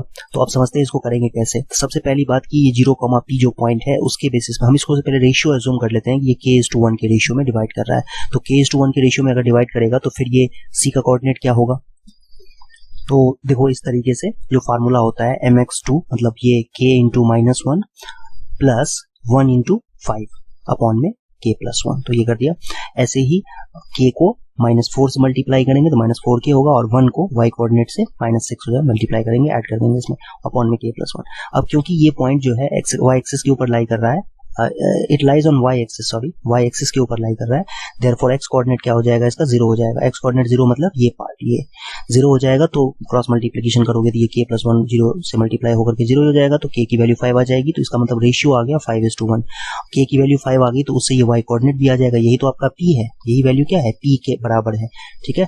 तो y कोऑर्डिनेट क्या होगा इसका, यहाँ से हम कह सकते हैं c का कोऑर्डिनेट जो होगा वो 0, अब k की जगह पे आप 5 रखोगे ना, तो 5 4 जा 20, और 20 - 6 कितना होता है, -26, और -26/6 कितना हो जाएगा, -26/6 कितना हो जाएगा बच्चों, -13/3। तो यही आंसर है, यही पॉइंट ऑफ इंटरसेक्शन है। y एक्सिस के ऊपर जो पॉइंट है जहां पर ये दोनों लाइन ज्वाइनिंग इंटरसेक्ट कर रहे हैं वो ये पॉइंट है, और ये रेशियो है। यही करना था हमें इस क्वेश्चन में। नेक्स्ट क्वेश्चन एक एग्जांपल और देखते हैं। इसमें देखो आप डिफरेंट तरीके से क्वेश्चन को पुट किया गया है। इसमें कहा जा रहा है आपसे कि ABCD एक पैरेललोग्राम है, सारे कोऑर्डिनेट्स दिए हुए हैं, और कह रहा है आपको कि p की वैल्यू निकालो। तो अब इसमें अगर आप सोचो तो आप कैसे करोगे इस क्वेश्चन को सॉल्व। ऐसे आप सोचोगे तो कहोगे कि चलो AD तो CB के इक्वल है, फिर डिस्टेंस फार्मूला लगा देंगे, सॉल्व हो जाएगा। डिस्टेंस फार्मूला से ये डिस्टेंस निकाल लेंगे, ये डिस्टेंस BC भी निकाल लेंगे, और दोनों को इक्वेट कर देंगे तो P की वैल्यू आ जाएगी। वो एक तरीका है, नो डाउट, उसमें वैसे हम कर सकते हैं, कोई इशू नहीं है, ठीक है। लेकिन एक इससे भी सिंपल तरीका ये है कि आप क्या करो कि इसके डायगोनल को यहाँ डायगोनल बना दो, कंस्ट्रक्ट कर दो, इसका भी डायगोनल कंस्ट्रक्ट कर दो, मतलब दूसरा डायगोनल भी कंस्ट्रक्ट कर दो, और ये पॉइंट ले लो आप, सपोज P ले लेते हैं, ठीक है। तो अब जो पैरेललोग्राम की प्रॉपर्टी होती है कि डायगोनल्स जो होते हैं ना एक दूसरे को बाइसेक्ट करते हैं, मतलब AP जो है वो PC के इक्वल होगा और DP जो है वो PB के इक्वल होगा। दैट इज P जो है वो AC का भी मिड पॉइंट है, P is mid point of mid point of both AC and BD। ये प्रॉपर्टी होती है पैरेललोग्राम की ज्योमेट्री से। तो P का जो कोऑर्डिनेट होगा वो कैसे निकालेंगे बच्चों? P का कोऑर्डिनेट मिड पॉइंट के फार्मूले से P + 8/2 कॉमा 3 + 2/2 मतलब 5/2। और इसका AC का भी मिड पॉइंट यही है, तो AC का मिड पॉइंट तो हम कैसे निकालेंगे? 6 + 9/2 मतलब 15/2 कॉमा 1 + 4/5/2।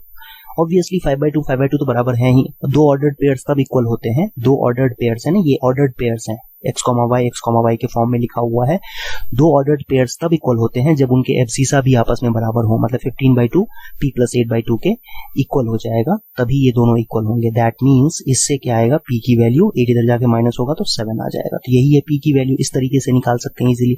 देख रहे हो, जल्दी 3-4 स्टेप्स में ही क्वेश्चन सॉल्व हो गया। नहीं तो डिस्टेंस फार्मूला से निकालोगे थोड़ा कैलकुलेशन ज्यादा हो जाएगा, और वो अच्छा मेथड नहीं है, ये अच्छा मेथड है। ठीक है, P जो है वो दोनों ही डायगोनल्स AC और BD का मिड पॉइंट है। तो दोनों ही मिड पॉइंट को, मतलब दोनों डायगोनल्स का मिड पॉइंट फार्मूले से अगर हम निकालें और फिर उनको इक्वेट करते हैं, इक्वेट क्यों करेंगे? क्योंकि P जो है वो ये भी हो सकता है और ये भी हो सकता है। P का कोऑर्डिनेट जो है वो इस तरीके से DB का मिड पॉइंट निकालेंगे तो ये निकल के आएगा, AC का निकालेंगे तो ये निकल के आएगा। लेकिन ये दोनों पॉइंट तो सेम कोऑर्डिनेट्स को, मतलब दोनों पॉइंट के इस पॉइंट, दोनों ही कोऑर्डिनेट जो होंगे वो सेम पॉइंट को रिप्रेजेंट कर रहे हैं, इसीलिए एक्स कोऑर्डिनेट्स को इक्वेट कर सकते हैं हम, और फिर हम P की वैल्यू निकाल सकते हैं। तो आई होप आपको ये समझ में आया होगा, बहुत ही ईजी था ये। नेक्स्ट एक्सरसाइज देखते हैं 7.2। सारे क्वेश्चन हम लोगों ने लगभग सभी तरह के क्वेश्चन डिस्कस कर ही चुके हैं ऑलरेडी, तो आपको ये समझने में बहुत आसानी होगी। इसमें कहा जा रहा है find the coordinates of the point which divide the joining of -1, 7, 4, -3 in ratio 2:3। तो इसका मतलब ये हुआ कि आपसे ये दिया हुआ है बेसिकली -1, 7 और ये 4, -3 दिया हुआ है, और इसमें कहा जा रहा है आपसे कि ये 2:3 के रेशियो में डिवाइड कर रहा है। इस पॉइंट का कोऑर्डिनेट बताओ क्या होगा? C है ना। तो C का कोऑर्डिनेट क्या होगा बच्चों? याद करो फार्मूला, ये mx2 है ना, 4 2 ये m1 m2 है, तो ये 2 × 4 कितना होता है? 8। फिर 3 × -1 कितना हो जाएगा? -3 अपॉन में 2 + 3 5।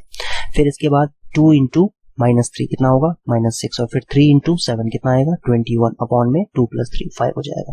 तो C का कोऑर्डिनेट आ जाएगा बच्चों 1, देखो ये कितना होगा? 3। यही आंसर है इसका। तो आई होप आपको ये समझ में आया होगा।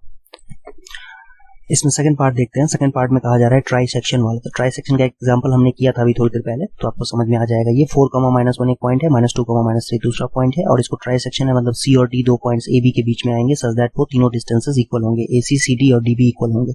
तो ऑब्वियसली ये AC वन पार्ट, CD दूसरा पार्ट और DB तीसरा पार्ट है, तो AD/DB कितना हो जाएगा? 2:1 हो जाएगा AD/DB। अब आपको ये रेशियो अगर पता है 2:1 है, तो आप यहाँ से फार्मूले से D का कोऑर्डिनेट निकाल सकते हो। 2 × -2 -4 हो जाएगा, फिर 1 × 4 हो जाएगा अपॉन में 2 + 1।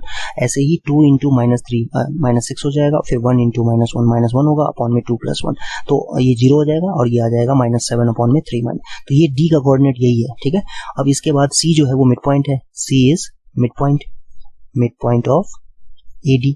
तो इसका मिड पॉइंट फार्मूले से हम C का कोऑर्डिनेट निकाल सकते हैं। तो कैसे निकलेगा बच्चों? ये कोऑर्डिनेट तो हमने अभी भी निकाल दिया ना, 0, कितना है? -7/3। तो इसमें 0 + 4 अपॉन में 2 कितना आएगा? 2, और फिर -1 और ये -7/3। तो -1 -7/3 को रफ में आप ऐड कर लो, तो ये आ जाएगा आपके पास -10/3, और -10/3 अपॉन में 2 करोगे तो -5/3 हो जाएगा, तो -5/3। तो ये C के कोऑर्डिनेट्स हैं। तो C और D दोनों कोऑर्डिनेट्स आ गए, तो कह सकते हैं कि यही दो पॉइंट्स हैं C और D, जहाँ की C जो है वो 2, -5/3 है, और D 0, -7/3 है, जो इन दोनों पॉइंट्स के ज्वाइनिंग को, या लाइन ज्वाइनिंग दिस 2 पॉइंट्स को ट्राइसेक्ट करेगा, 3 इक्वल पार्ट में डिवाइड करेगा। अब थर्ड क्वेश्चन देखते हैं। ये थोड़ा सा प्रैक्टिकल क्वेश्चन दिया हुआ है इसमें। अब देखो कि इसमें आपसे कहा जा रहा है कि दो बच्चे हैं जो कि ये स्पोर्ट्स डे हो रहा है स्कूल के अंदर। इस तरीके से 1-1 मीटर पे ना ये लगाए हुए हैं, क्या कह सकते हैं, फ्लावर पॉट लगाए हुए हैं, और ऐसे ही 1-1 मीटर के डिस्टेंस पे ये लाइंस ड्रॉ किए गए हैं with the help of chalk से। आई थिंक इस पे चॉक पाउडर से, हाँ चॉक पाउडर से ये लाइंस ड्रॉ किए गए हैं।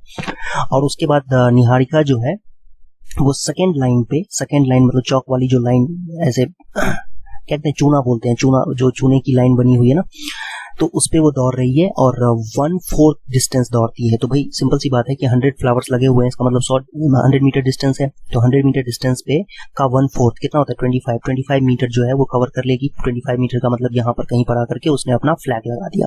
ऐसे ही दूसरी बच्ची है प्रीत, उसने जो है वो 8th लाइन पे दौड़ रही है और साथ ही साथ उसने यहाँ पर आकर के 1/5 दौड़ने, 1/5 का मतलब होता है 20 मीटर पे आने के बाद अपने फ्लैग को उसने लगा दिया है। तो ये कुछ इस तरीके से सिचुएशन बन जाएगा, ये 2 लाइन हो जाएंगे। ठीक है, इस सिचुएशन को हम ऐसे भी दिखा सकते हैं।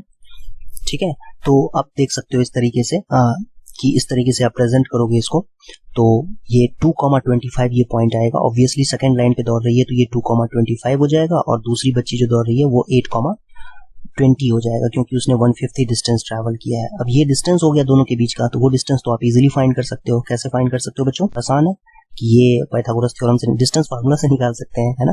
डिस्टेंस फार्मूला से क्या हो जाएगा, डिस्टेंस बिटवीन देम अगर फाइंड करना है, distance between them is equal to x1 minus x2 का स्क्वायर, तो 2 माइनस 8 का स्क्वायर, 2 माइनस 8 का स्क्वायर कितना होगा 36, 6 का स्क्वायर हो जाएगा, और 25 माइनस 20 का स्क्वायर तो कितना आ जाएगा 25, 25 माइनस 25 होता है 5 का स्क्वायर 25 होता है, तो ये कितना होगा बच्चों, देखो ये आ जाएगा आपका √61 डिस्टेंस। ठीक है, और कह रहा है मिड पॉइंट में आना चाहिए, तो मिड पॉइंट इसका क्या होगा ये हमें समझना पड़ेगा। मिड पॉइंट कैसे निकालते हैं, 6,45/2, तो 6,45/2 मिड पॉइंट होगा इसका। ऑब्वियसली 8 + 2 कितना होता है, सॉरी 5,45/2, तो मिड पॉइंट क्या हो जाएगा इन दोनों का, लाइन जॉइनिंग का मिड पॉइंट जो है वो हो जाएगा 5, 8 + 2 10, 10/2 5, और ये 25 + 20 45/2। तो यही आपका ये दोनों के बीच का डिस्टेंस है और ये वो मिड पॉइंट है जहां पर उस फ्लैग को लगाना चाहिए। आई थिंक कहना है ये इसमें लिखा हुआ है, if the Rashmi has to post a blue flag exactly half way between the line segment joining this two flags, where should she post her flag. तो ऑब्वियसली बीच वाला जो पॉइंट होगा वो यहाँ पर कहीं पर आएगा। आई होप आपको ये समझ में आया होगा। 5,45/2 बड़ा सा क्वेश्चन था बट आंसर बहुत ही सिंपल था इसका। कोऑर्डिनेट्स को यहाँ पर आपको प्लॉट करना था, समझना था। ये 2,25 प्लॉट होगा और यहाँ पर दूसरी बची है वो जहां पर अपने फ्लैग को लगा रही है उसके कोऑर्डिनेट्स जो है वो 8,20 होंगे। फिर दोनों के बीच का डिस्टेंस फार्मूला से डिस्टेंस निकाल लेंगे और फिर मिड पॉइंट के फार्मूले से मिड पॉइंट भी निकाल लेंगे, तो इजीली फाइंड हो जाएगा।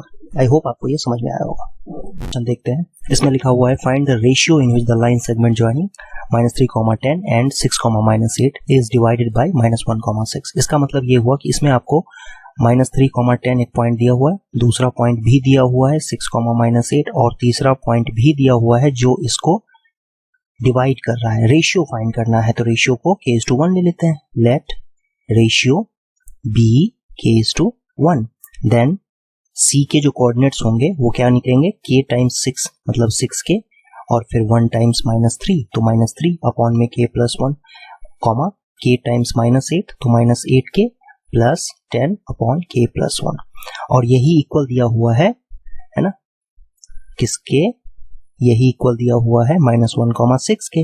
देयरफॉर दोनों में से किसी को भी 6k - 3 k + 1 को -1 के इक्वेट कर दो या फिर इसको y कोऑर्डिनेट को y कोऑर्डिनेट के इक्वेट कर दो। दोनों केसेस में आपको k की वैल्यू जो है वो सेम ही मिलेगी और आप उससे k की वैल्यू निकाल सकते हो।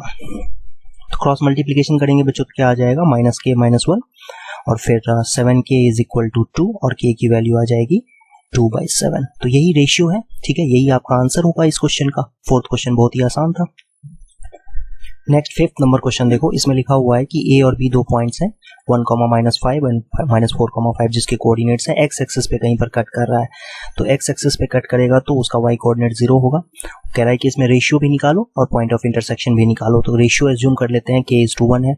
Late AC/BC = k/1, then c का जो कोऑर्डिनेट होगा बच्चों वो फार्मूले से क्या होना चाहिए, k × -4 मतलब -4k, फिर 1 × 1 तो कितना आ जाएगा 1 में k + 1, कॉमा फिर k × 5 तो 5k हो जाएगा, फिर 1 × -5 तो -5 आ जाएगा में k + 1, है ना। लेकिन ये पॉइंट जो है it lies on x axis पे लाई कर रहा है, तो इसका मतलब तो y कोऑर्डिनेट क्या हो जाएगा, फिर 0 हो जाएगा। y कोऑर्डिनेट 0 हो जाएगा तो क्रॉस मल्टीप्लिकेशन करके आप निकालोगे तो 5k - 5 0 हो जाएगा, फिर 5k = 5 होगा और फिर k की वैल्यू 5/5 मतलब 1 आ जाएगा। दैट मीन्स ये मिडिल पॉइंट है।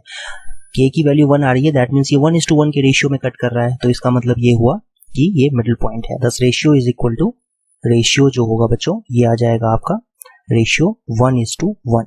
ठीक, उसके बाद पॉइंट की बात करें तो इसमें k की जगह पे 1 रख दो। ठीक है, c का जो कोऑर्डिनेट होगा वो क्या हो जाएगा, यहाँ पर 1 रखेंगे k की जगह पे तो -3/2, 0 आ जाएगा। तो यही आपका c के कोऑर्डिनेट्स हैं। नेक्स्ट 6th क्वेश्चन है। ऐसा क्वेश्चन हम लोगों ने अभी किया भी था कि इसमें कहा जा रहा है पैरेललोग्राम के ये वर्टाइसेस दिए हुए हैं और इसमें दो मिसिंग नंबर्स हैं x और y। कह रहा है कि x और y के कोऑर्डिनेट्स बताओ क्या होगा। तो ये कैसे निकालते हैं, इसका बहुत ही सिंपल तरीका है कि पैरेललोग्राम में डायगोनल्स जो होते हैं वो एक दूसरे को बाइसेक्ट करते हैं, मतलब DO OB के इक्वल होता है और AO OC के इक्वल होता है। या यूं कहें तो AC का मिड पॉइंट O है तो DB का भी मिड पॉइंट O ही होगा। हम यहाँ से कह सकते हैं O is mid point of both, O is mid point of both AC and BD।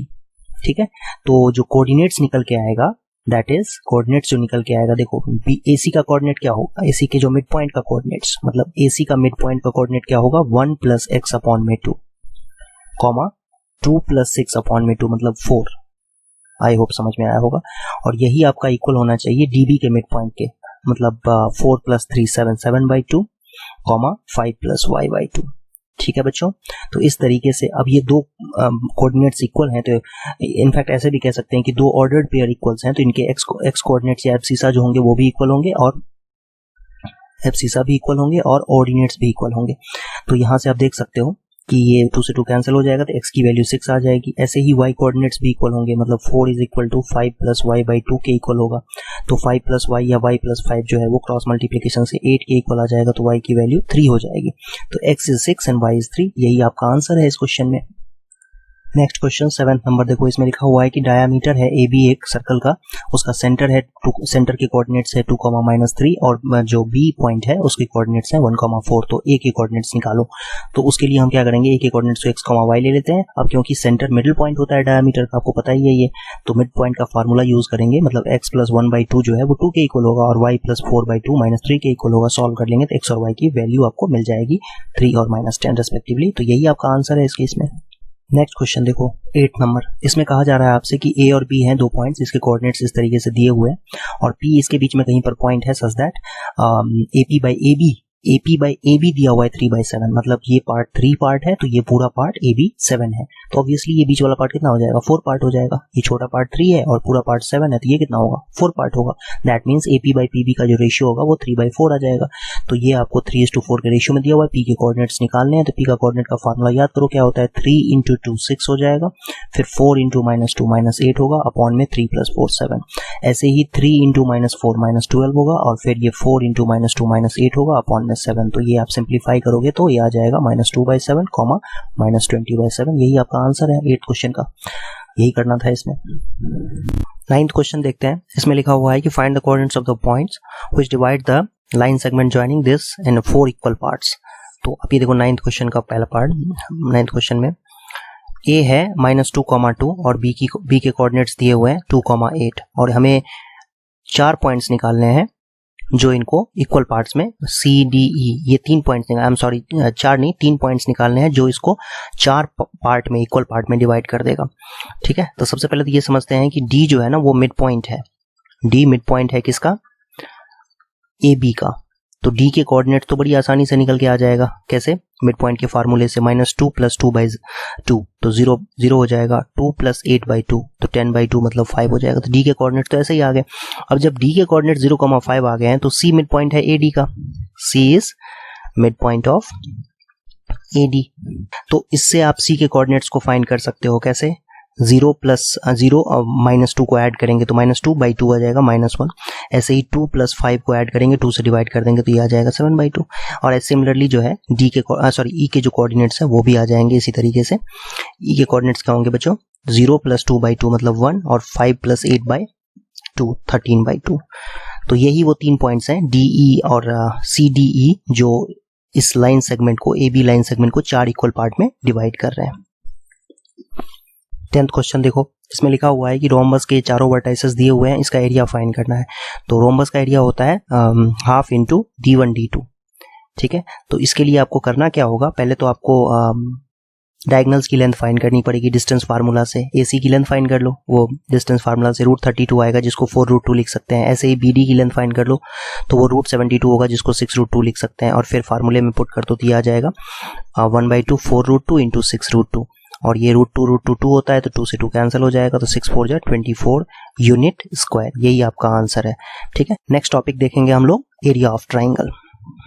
ये topic is area of triangle. तो इसमें हम ये सीखेंगे कि अगर आपको एक ट्राइंगल के तीनों वर्टाइसेस दिए हुए हैं, मतलब कोऑर्डिनेट्स दिए हुए हैं, x1 y1, दूसरे कोऑर्डिनेट है x2 y2, ऐसे ही तीसरा है x3 y3, तो उसका area in terms of x1 y1, x2 y2, x3 y3 कैसे निकालते हैं वो हम समझेंगे। तो इसके लिए आप देखो कि सबसे पहले तो ये ABC ट्राइंगल हमने बना दिया। अब इसके बाद B से परपेंडिकुलर ड्रॉ कर देंगे, A से भी परपेंडिकुलर और C से भी परपेंडिकुलर ड्रॉ कर देंगे। अब होगा क्या कि यहाँ पर 3 ट्रेपीजियम्स बन रहे हैं। ABQP एक ट्रेपीजियम है, और APRC भी एक ट्रेपीजियम है, और BQRC भी एक ट्रेपीजियम है। और पहले दो बड़े ट्रेपीजियम्स में से ABQP और APRC में ट्रेपीजियम के एरिया को ऐड करके और उसमें से ये जो BQRC है माइनस कर देंगे तो हमें ट्राइंगल का एरिया मिल जाएगा। तो और ट्रेपीजियम का एरिया तो आपको पता ही है 1/2 into sum of parallel sides into distance between them होता है।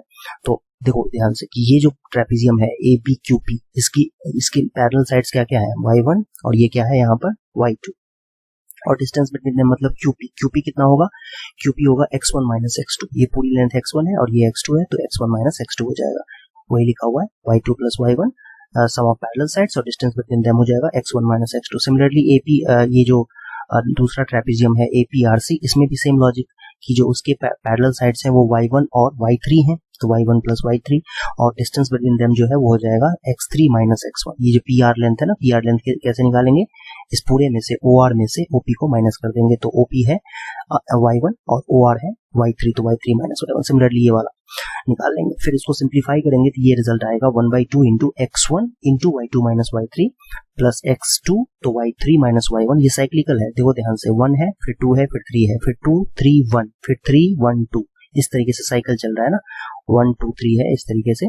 तो सबसे पहले x1 से स्टार्ट करेंगे तो y2 माइनस y3 लेंगे, फिर x2 आएगा तो y3 माइनस y1 होगा, फिर x3 लेंगे तो y1 माइनस y2 हो जाएगा ना, इस तरीके से साइकिल चल रहा है। ठीक है, याद रखना, ऐसे आसान हो जाएगा। हाँ, कभी कभी ये जो वैल्यू कैलकुलेट करके सिंप्लीफाई करके जब आएगा तो वो माइनस में होगा, तो आपको न्यूमेरिकल वैल्यू लेना होता है, एब्सोल्यूट वैल्यू लेना होता है, क्योंकि एरिया नेगेटिव में माइनस में नहीं लेते हैं। मतलब ये कि x1 तो कोई रियल नंबर है ना, x1 y1 x2 y2 x3 y3 ये सब रियल नंबर्स हैं, तो इसको हो सकता है सिंप्लीफाई करने पे ये कभी नेगेटिव वैल्यू आ जाएगी, ये सिंप्लीफाई करके, तो आपको पॉजिटिव वैल्यू लेना है एरिया के लिए। ठीक है, वैसे जब आप एंटी क्लॉकवाइज सेंस में लेते हो, मतलब मान लो कि पॉइंट्स को पहले जो पॉइंट्स है उनको प्लॉट कर दो सही जगह पे, है ना, जैसे जो जो पोजीशन है उसको प्लॉट कर दो, फिर एंटी क्लॉकवाइज मतलब x1 इसको लो, फिर x2 इसको लो, फिर x3 इस तरीके से आप लोगे, और तब एरिया जब निकालोगे ना तो एरिया पॉजिटिव ही आता है। और अगर क्लॉकवाइज में ले लोगे, मतलब इस तरीके से अगर मान लो कि इसको x1 y1 ले लोगे और फिर इसको x2 y2 इसको x3 y3, तो आंसर जो है वो माइनस में आ जाएगा। ऐसा होता है, आप करके देखो। सो एक नेक्स्ट एग्जांपल देखते हैं, सॉल्व एग्जांपल में से क्वेश्चन देखते हैं। देखो ये 3 वर्टाइसेस दिए हुए हैं और इनका एरिया आपको फाइंड करना है। तो -4,6 को देखो मैंने कहीं पर ऐसे प्लॉट कर दिया है रफली, 1,-1 को भी और -3,5 को भी। अब मैं एंटी क्लॉकवाइज लेकर के एरिया निकाल रहा हूँ, मतलब ये कि -4,6 इस तरीके से पहले x1 y1 इसको लेंगे, फिर ये x2 y2 है और ये x3 y3 है। ठीक है, और ये इस तरीके से कैसे जा रहा है, ये एंटी क्लॉकवाइज जा रहा है। एंटी क्लॉकवाइज समझते हो ना, जैसे क्लॉक की जो घड़ी की जो सुई होती है वो इस तरीके से जाती है, तो इसको क्लॉकवाइज कहते हैं। और जब भी आप पॉइंट्स को इस तरीके से लोगे, उल्टे साइड से इस तरीके से लोगे, तो वो एंटी क्लॉकवाइज कहा जाएगा। तो एंटी क्लॉकवाइज मैंने लिया हुआ है, मतलब ये x1 है, देख सकते हो आप -4, तो y2 माइनस y3, ये y2 है और इसमें से इसको माइनस करना है, तो -5 में से जब -1 को माइनस करेंगे तो +1 हो जाएगा।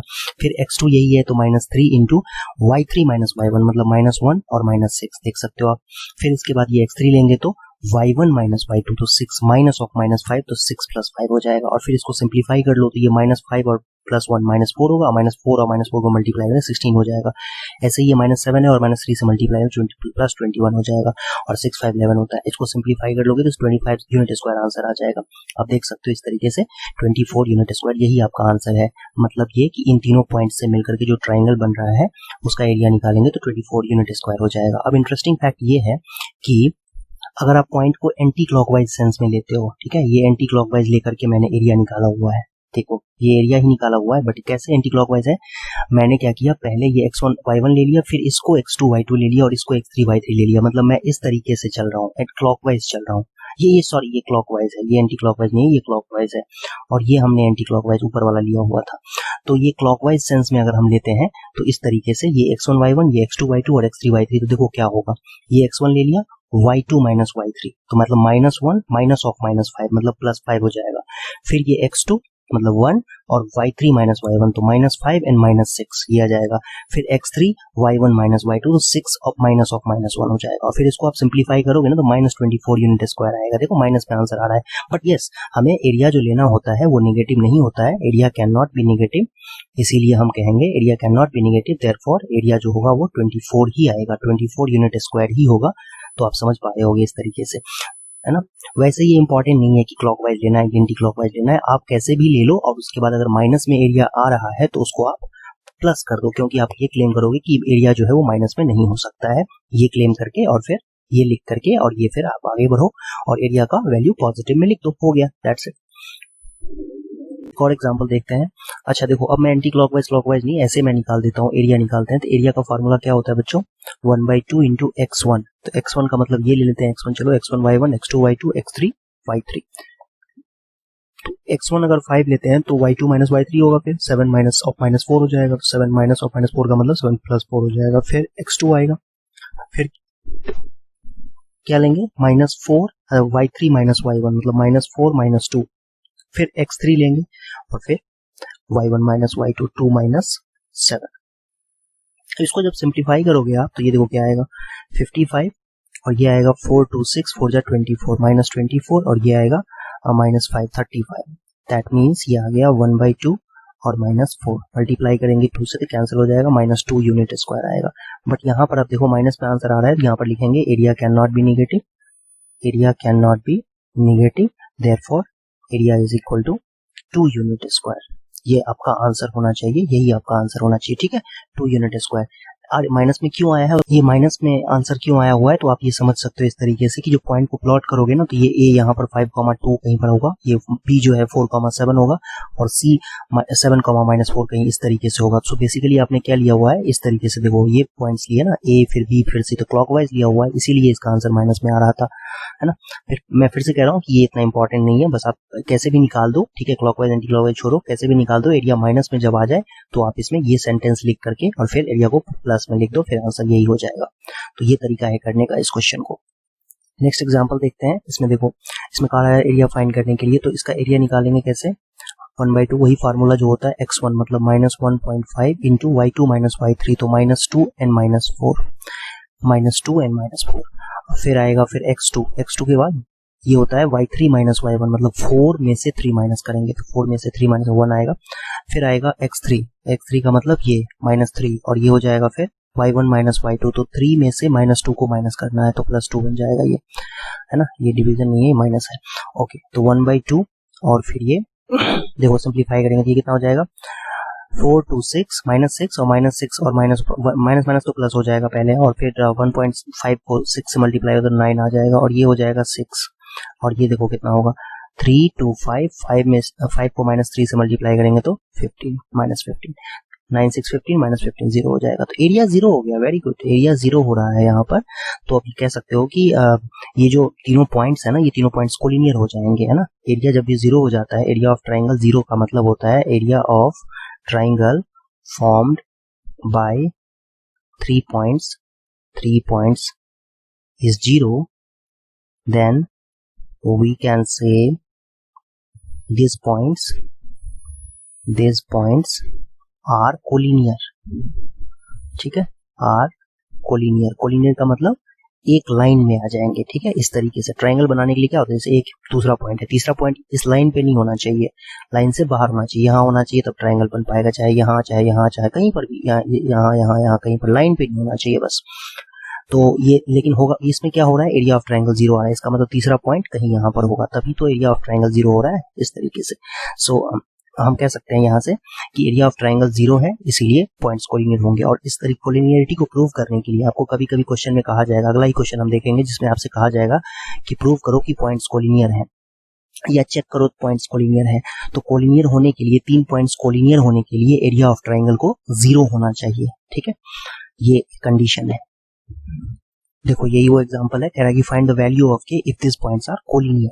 तो कह रहा है यहाँ पर लिखेंगे फॉर कोलिनियरिटी, कोलिनियर होने के लिए एरिया ऑफ ट्राइंगल जो होना चाहिए 0 होना चाहिए। ठीक है, मतलब ये कि 1/2 इंटू x1, x1 क्या है बच्चों 2 है, फिर y2 माइनस y3, तो k माइनस ऑफ माइनस 3 मतलब k प्लस 3, फिर 4 मतलब x2, y3 माइनस y1 तो माइनस 3 हो जाएगा, फिर ये x3, x2 था, फिर x3 के बाद क्या होता है y1 माइनस y2 तो 3 माइनस k, ये आपका 0 के इक्वल होना चाहिए।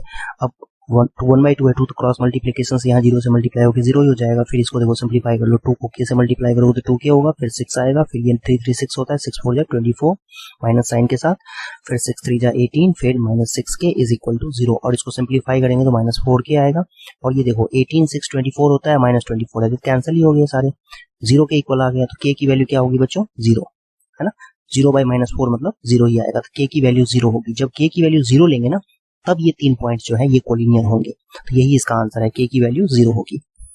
नेक्स्ट क्वेश्चन देखो, इसमें लिखा हुआ है कि ये क्वाड्रिलेटरल के वर्टाइसेस हैं, इसका एरिया निकालो। तो इसके लिए आप क्या करोगे, ये देखो ये पॉइंट है -5,7, बी पॉइंट है -4,-5, सी है -1,-6 एंड डी है 4,5। तो इसका एरिया निकालना है, तो इसके लिए क्या करना है, कोई भी एक डायगोनल ड्रॉ कर दो, चाहे एसी या डीबी जो भी आपको अच्छा लगे, एक डायगोनल ड्रॉ कर दो।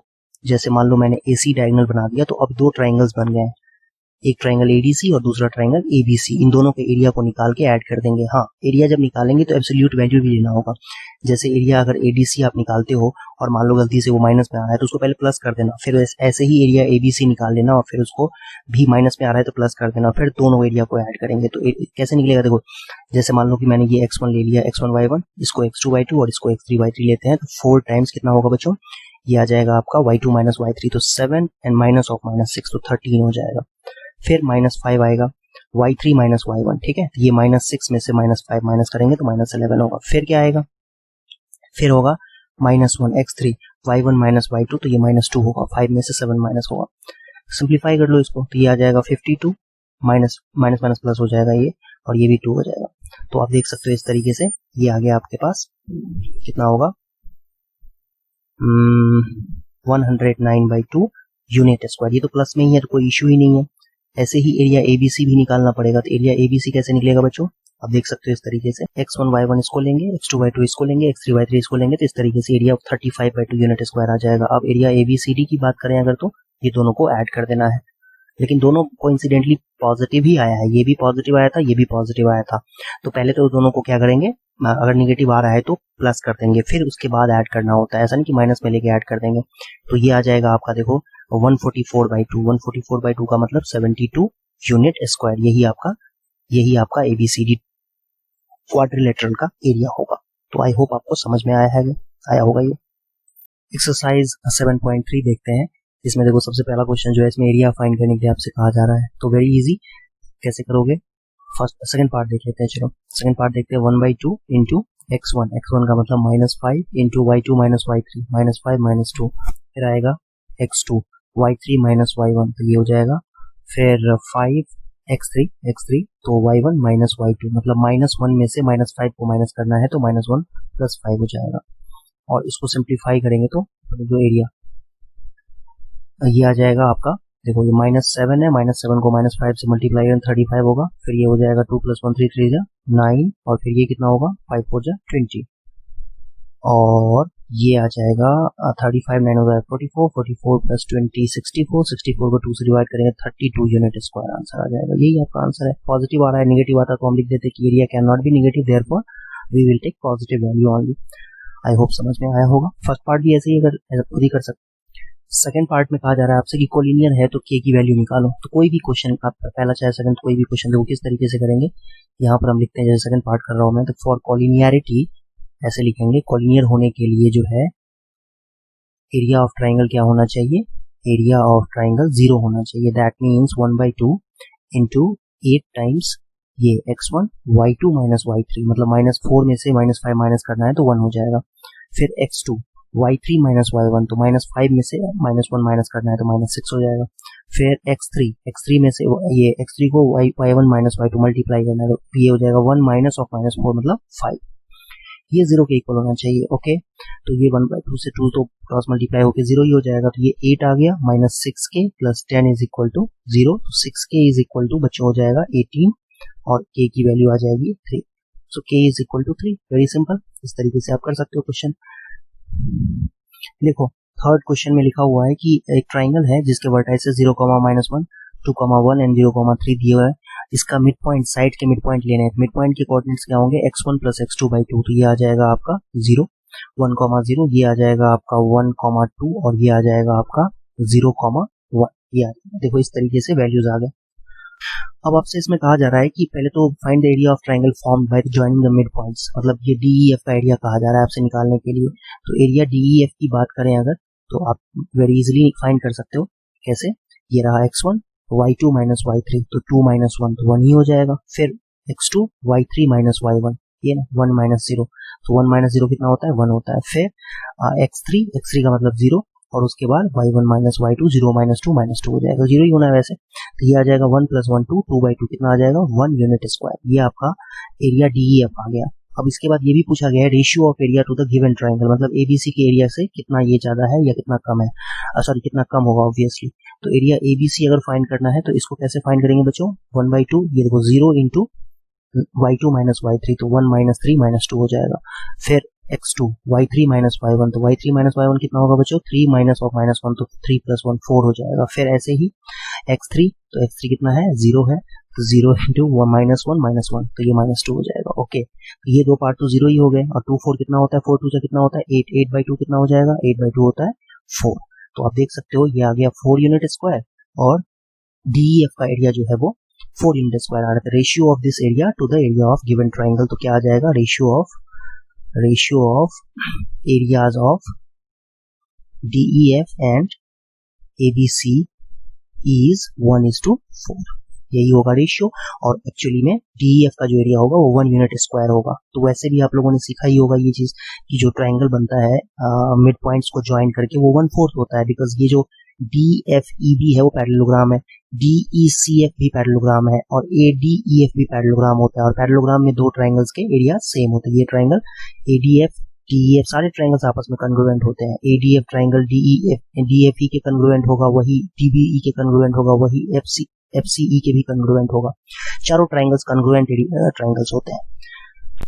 Next question is area of quadrilateral, तो ये तो आप बड़ी इजीली कर सकते हो। इसके बाद है fifth question, you have study, ये एक्सप्लेन किया था मैंने कि किस तरीके से दो ट्राइंगल में एक डायगोनल ड्रॉ कर देते हैं, एक डायगोनल ड्रॉ कर दो। जैसे देखो ये भी कर लेते हैं डिस्कस, मैं आपको हिंट दे देता हूँ। ये -4, -2 है, बी के कोऑर्डिनेट्स जो है -3, -5 है, सी के कोऑर्डिनेट्स 3, -2 है, और डी के कोऑर्डिनेट्स 2,3 है। और इसमें क्या करो आप, कहीं पर भी चाहे BD या AC जो भी आपको अच्छा लगे वो एक डायगोनल ड्रॉ कर लो। चलो इस बार BD ड्रॉ कर देते हैं डायगोनल। अब ये आप इसका एरिया निकाल लो, और माइनस में एरिया आ रहा है तो उसको प्लस कर देना, और ये भी एरिया निकाल लो, और ये भी माइनस में आ रहा है तो प्लस कर देना। फिर दोनों एरिया को ऐड कर देंगे। पहले तो DCB ट्राइंगल का एरिया निकालेंगे, वो अपन y2 x1 y2 minus y3 वाले फार्मूले से, और फिर ADB का एरिया निकालेंगे, फिर दोनों एरियाज को ऐड कर देंगे पॉजिटिव वैल्यू लेकर के। ऐसा नहीं है कि नेगेटिव एरिया को ऐड कर देंगे, पॉजिटिव वैल्यू लेकर के ऐड कर देंगे। फिफ्थ क्वेश्चन है, you have studied in class 9 chapter 9 example 3 that the median of a triangle divides it in two equal areas, verify this result for triangle ABC। कह रहा है ये वेरीफाई करो इसके लिए। चलो भाई वेरीफाई कर देते हैं। ये रहा A जिसके वर्टाइसेस हैं, जिसके कोऑर्डिनेट्स है 4, -6, और ये है दूसरा 3, -2, और C है जिसके कोऑर्डिनेट्स है 5, 2। तो एक काम करते हैं कि यहाँ पर ये मीडियन ड्रॉ किया, तो मीडियन का मतलब होता है ये मिड पॉइंट होगा। D पॉइंट जो है वो BC का मिड पॉइंट होगा। तो कैसे निकालेंगे मिड पॉइंट का, x1 प्लस x2/2, 5 3 प्लस 8/2, तो 2 4 हो जाएगा, -2 प्लस 2 0, 0/2 का मतलब 0। तो अब आपको क्या करना है, इस ट्राइंगल का एरिया निकाल देना है, ठीक है, और इस ट्राइंगल का भी एरिया निकाल देना है, और दोनों एरिया को दिखा देना है कि इक्वल होगा। यही आपको चेक करके देखना है। तो एरिया तो आप निकाल ही सकते हो कैलकुलेशन करके वेरी इजीली। तो यही करना है इस क्वेश्चन में।